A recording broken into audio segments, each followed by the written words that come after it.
UPA. Tu sais ce que c'est, l'UPA? On dirait pas? Pourtant, derrière ces 3 lettres, il y a 1 300 000 entreprises. T'imagines? 1 300 000 entreprises qui font juste travailler 4 millions de Français quand même. Et toi, on dirait que tu découvres.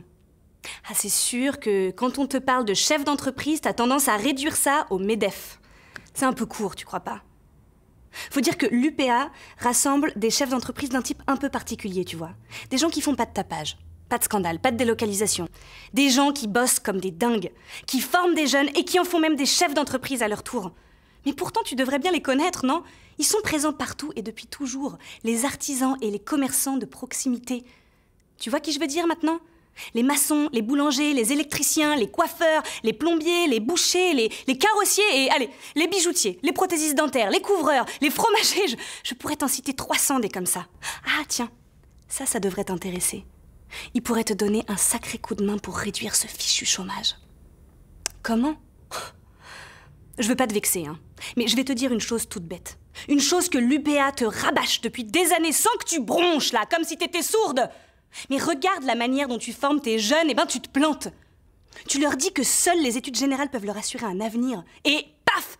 Nous voilà avec des armées de diplômés de l'enseignement général, chômeurs ou sous-employés. Mais si aux jeunes, tu leur racontais la vérité, ce serait quand même plus réglo, non? Genre qui peuvent se former à des vrais métiers, super innovants, à la pointe de la technologie, truffés de relations humaines archi satisfaisants parce qu'on voit le début et la fin de ce qu'on fait, et plus sympa pour eux, parce que dans ces métiers-là, il y a du taf. Des centaines de milliers d'emplois à prendre chaque année, tu te rends compte? Et puis, des bacs +4, +5, même +6, qui en reviennent au métier de l'artisanat et du commerce, il y en a plein. Il y en a même qui ont un tel succès à l'étranger qui font la fierté de la France que tu incarnes. Ah ah, elle est pas bonne celle-là. Toi, tu t'occupes jamais d'eux et eux, ils font ta gloire. T'es un peu ingrate quand même, hein?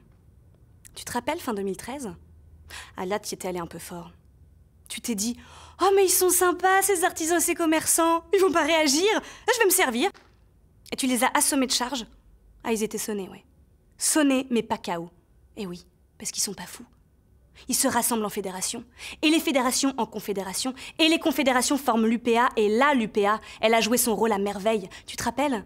Sacrifiée, mais pas résignée. Les petites affichettes qu'on voyait partout sur les vitrines, sur les camionnettes, partout dans les médias, on en parlait, il y a presque 1 million de pétitions. Ah, ça t'a fait drôle, hein. Tu t'y attendais pas à ce qu'il soit organisé comme ça. L'UPA en appelle aux citoyens, et les citoyens répondent présents, dis donc. Remarque, là, c'était du lourd, du sérieux. En s'attaquant aux entreprises de proximité, c'est la proximité qu'on attaquait, ni plus ni moins. Et la proximité, comme tu sais, c'est la vie des villes, des villages, des quartiers. La sécurité, le lien social, la confiance. Je vais pas te refaire la question de cours quand même. Tu sais la définition que l'UPA donne de la proximité? Non?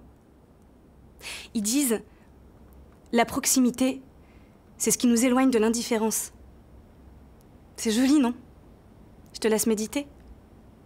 Oh, mais je réalise là en te parlant. Les 1 300 000 chefs d'entreprise que représente l'UPA, ce sont tes enfants. Et d'ailleurs, il y a un sacré air de famille. Eux, ils disent proximité. Et toi, tu dis liberté, égalité, fraternité, mais c'est pareil.